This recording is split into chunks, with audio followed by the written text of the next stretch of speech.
Hey guys, it's your old pal Brian again.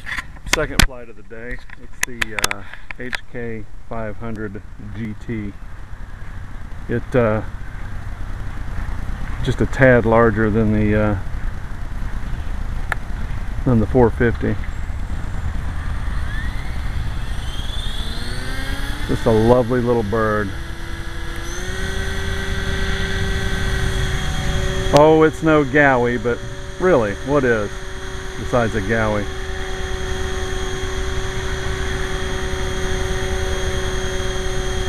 This just reminded me that I need to tighten up my left gimbal,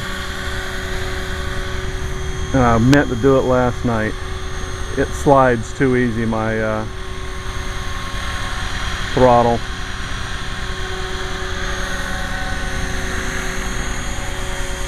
My cyclic. First time I've had the beast out in a while, and of course I've neglected to set my timer. So let's see. Go ahead and drop it back down. Terrible about timers. Generally I just listen. I'll keep that tail where it needs to be. So anywho, I hope all you guys are doing well. Fizz, Flying Fizz, Fritz, J-Nail, Joy Zeeks, Huge, and all you other guys whose names I forgot. Love the personalities though. Well, my day started out at 1:30, and that's 1:30 a.m. Thought it was a good idea to wake up for no apparent reason for an hour and a half, irritating the princess. I read my Android phone, my Droid, and catch up on the world news, you know, like that horrendous thing that happened in Oslo, the Chinese train crashes, my federal government's complete and utter inability to compromise on raising the debt limit, things like that. And some of you Aussies go online in the middle of the night, so that's fun to read.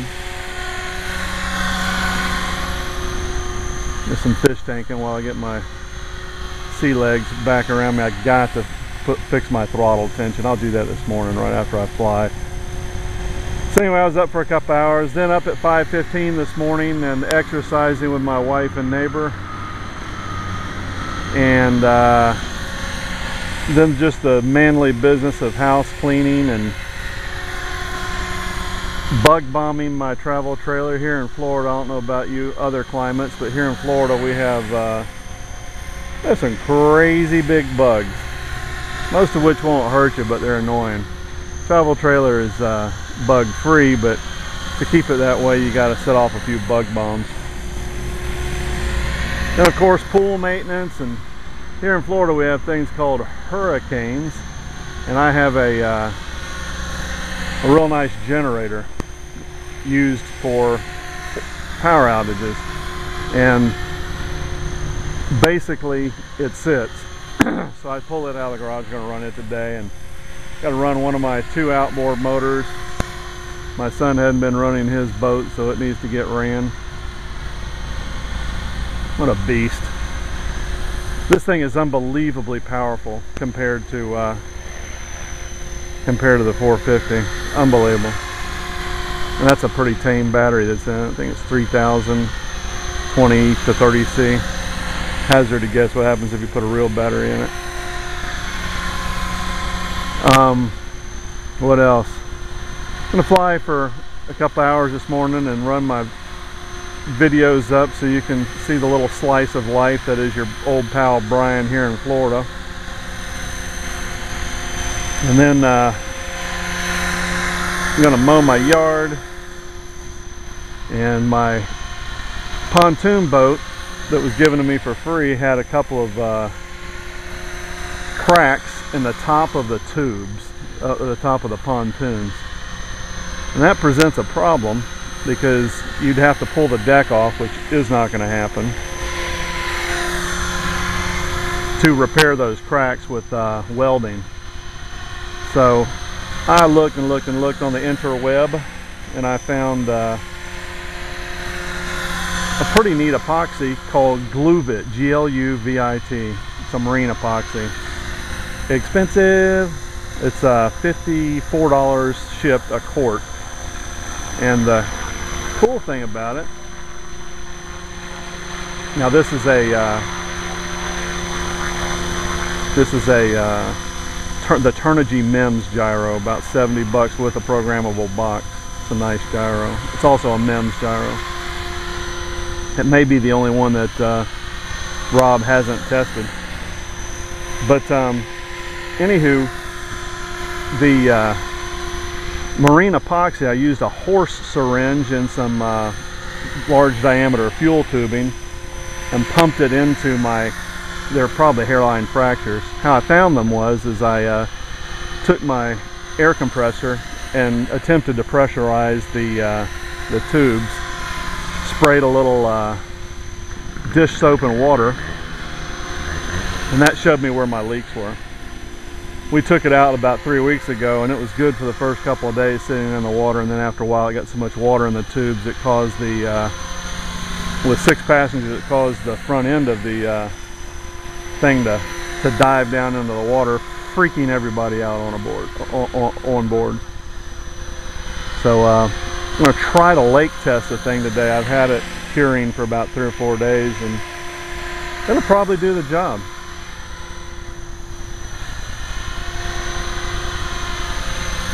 I used all the entire quart on it. Well, fish tanking. Somebody asked about the origin of fish tanking. It actually started with Simon, and truth is, it's probably the impetus of what got Simon out to using the sim and getting into a larger field other than his backyard. His backyard full of gnomes and chickens. That's my fire crew testing out all their equipment. I'll be doing the same thing today.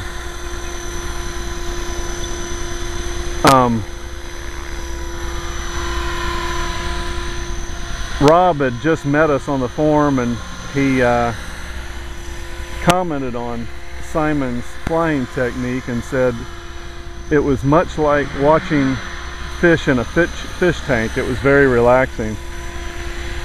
My friend Simon's fairly competitive, and I have to imagine with that bit of unintentional smiting, he thought it was a real good idea to go ahead and learn how to fly. He did 2 things by accomplishing that. He one-upped Rob. Well, he didn't one-up Rob. He showed Rob that he's not just a fish tanker. And he one-upped me, because I am stuck at where you see me skill set wise. I don't have great pyro rates. Now what I'm going to do with this thing is I've got a Hyperion tail servo for it. I have an AR-6200 receiver with a satellite coming, which is going to allow me to kind of get this thing with confidence away from me better. As you see, I don't like getting my birds away from me. I have a new servo holder as well. I'll probably go ahead and put a new belt on it, because it's a pain in the ass to install and uninstall that tail boom. It's crazy. You have to disassemble the rear assembly, which you don't have to do with the 450 GT. You can see it starting to chuck. I was looking at my old batteries yesterday. Can you see it chucking? It's bobbing. Perhaps see it there? That's what it does when the battery's getting low. So before we go into LVC, I'm gonna drop her down, and guys, as always, I wish you the best, and happy flying. And as always, see ya.